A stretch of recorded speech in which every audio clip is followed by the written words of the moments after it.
హ్యాపీగా. That's what we believe from the beginning. And నేను first నుంచి చెప్తున్నా 200% మీరు ఎప్పుడు రిలీజ్ చేసినా ఈ సినిమా బ్లాక్ బస్టరే. వాట్ ఎవర్ ఇవన్నీ చెప్పుకుంటూ వచ్చా. ఇప్పుడు ప్రేక్షకులు చెప్తుంటే ఇప్పుడు ఇప్పుడు రీల్స్ చూస్తా ఉన్నా, ఇది మన సినిమాలో రీల్స్ లాగా చిన్న బిట్స్ పెట్టి చూస్తున్నా. దాంట్లో ఆ బిట్స్ కి అసలు ఎంత నవ్వుతున్నారు థియేటర్ లో.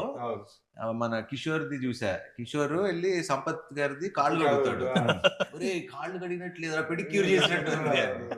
సో ఇలాంటివన్నీ అసలు అంటే ఇప్పుడు I can't wait to go and నేను కోర్టులో ఆయన అంటారు కదా, నాకు ఇప్పిస్తే ఒక మాస్ థియేటర్ శ్రీరామ్ లో రాజా ఉన్నప్పుడు చెప్పాల్సిందే. నాకు శ్రీరామ్ లో భ్రమరాంబ అట్లాంటి మాకు భ్రమరాంబ వచ్చేస్తుంది. అవునా? అలాంటివి వస్తే కొంచెం వెళ్ళి నవ్వుకుంటాను. ఇదే నాకు ఆ మాస్ జనాల్లో చూడాలి.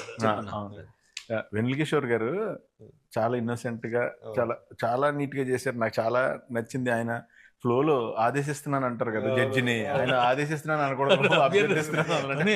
ఓకే అండి. అంటే ఆయన నెక్స్ట్ అంటే ప్రతి చిన్న మైన్యూట్ ఇది కూడా శుక్రకన్నాలు పడుకునే పాకెట్ లో పడుకునే నేను నాకు చూస్తున్నప్పుడు ఎక్స్టెన్షన్ నోట్ వచ్చేసింది దానికి. జనరల్ గా మనం చేస్తుంటాం కదా.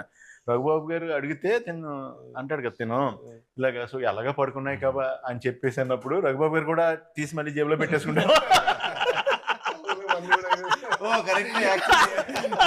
నేను ఆ స్పాట్ లో ఉంటుంటే అది అంటే నా జాబే అది కదా. ఫస్ట్ నుంచి మాక్సిమం ఎక్స్టెన్షన్ ఎంత దాకా ఇంప్రూవైజ్ చేయొచ్చు ట్రై చేస్తాం కదా.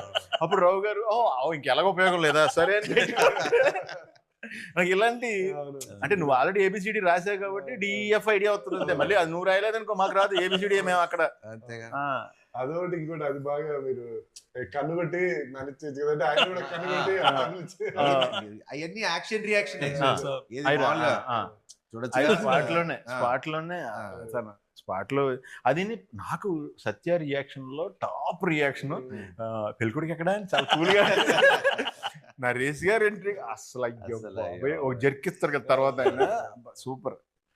అదొకటి మీ ఇద్దరిది ఆ ఇంట్లో స్కూటీ ఎలా నడుపుతారు మన ఇద్దరు ట్రాక్ కూడా కొంచెం నాకు కొత్తగా ఉంది. నాది నేను ఇప్పుడు దాకా చేసిన మన ఇక్కడ చేసిన దాంట్లో అది కొంచెం అంటే వాడు స్టోరీని బిగిస్తున్నాడు, ఆడు ప్రాబ్లం అవుతున్నాడు హీరోకి, మళ్ళీ నేమో సొల్యూషన్ అవుతున్నాడు హీరోకి, మళ్ళీ జాలి పడుతున్నాడు, మళ్ళీ హీరో వల్ల మోసపోతున్నాడు. అంటే ఇన్ని షేడ్లు ఉన్నాయి అందులో.